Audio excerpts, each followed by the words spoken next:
السلام علیکم و رحمت الله و برکاته. دوستانو خدای دې وکړي چې ټول به ښه او جوړ یاست. دوستانو د نن په دغه ویډیو کې به زه تاسو ته در وښیم چې تاسو څنګه کولی شئ چې له فیسبوک څخه ویډیوګانې ډېر په اسانه طریقه سره خپل موبایل ته ډاونلوډ کړئ. نو دوستانو په دغه ویډیو کې به زه تاسو ته دغه طریقه درښیم. دغه ویډیو له موږ سره تر پایه وګورئ او ویډیو خامخا سره لایک کړئ، له خپل ملګرو سره یې خامخا شیر کړئ او د دار کوم ته نورو ښایسته ښایسته ویډیوګانو لپاره زموږ چینل خامخا سبسکرایب کړئ، ځکه په دغه چینل کې موږ ستاسو لپاره هره ورځ د هغه رقم ښایسته ښایسته ویډیوګانې اپلوډوو. نو دوستانو زه د ویډیو په طرف ویډیو شروع کوم.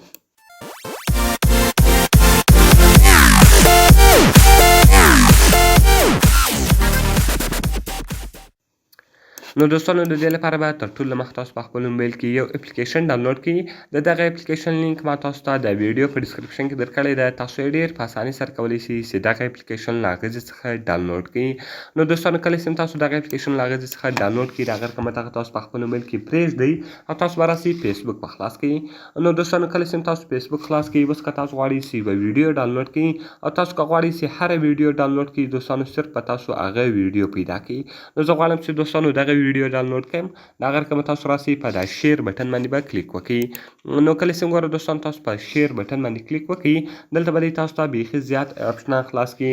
نو د هغه رقم دغه دلته تاسو سیر ته کړئ او دلته به تاسو راسئ په دا مور بټن باندې به کلیک وکړئ. نو کله چې وګورئ دوستانو تاسو په مور بټن باندې کلیک وکړئ، دغه به دلته تاسو دا رقم لوړ کړئ او دلته به تاسو راسئ ډاونلوډ وید سنیپ ټیوب، تاسو به په دې باندې کلیک وکړئ. نو کله چې وګورئ دوستانو تاسو په دې باندې کلیک وکړئ، د هغه رقم به هغه ویډیو دلته دی تاسو ته راوړوي او هغه ویډیو به تاسو ډېر په اسانه طریقه سره په خپل موبایل کې ډاونلوډ کړئ. نو ګوره دوستانو دلته به صرف تاسو د ډاونلوډ په بټن باندې کلیک وکړئ. دغه ډاونلوډ بټن تاسو لیدلی سئ، تاسو به په دې باندې کلیک وکړئ. نو کله چې وګورئ دوستانو تاسو په دې باندې کلیک وکړئ، ستاسو ویډیو به موبایل ته ډاونلوډ سي.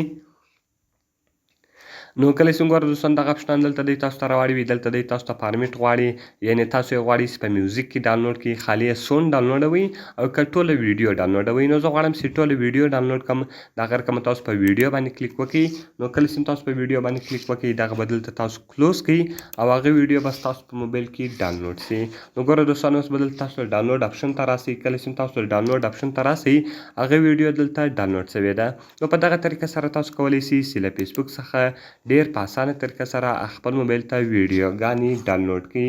نو دوستانو که مې ویډیو خوښ شوي ویډیو خامخا درسره لایک کړئ، له خپل ملګرو سره یې خامخا شیر کړئ او د دا رقم ته نورو ښایسته ښایسته ویډیوګانو لپاره زموږ چینل خامخا سبسکرایب کړئ، ځکه په دغه چینل کې موږ ستاسو لپاره هره ورځ د هغه رقم ښایسته ښایسته ویډیوګانې اپلوډوو. نو دوستانو په دعاګانو کې مې یاد ساتئ. میلاویږو په نورو ښایسته ښایسته ویډیوګانو کې. د خدای په امان.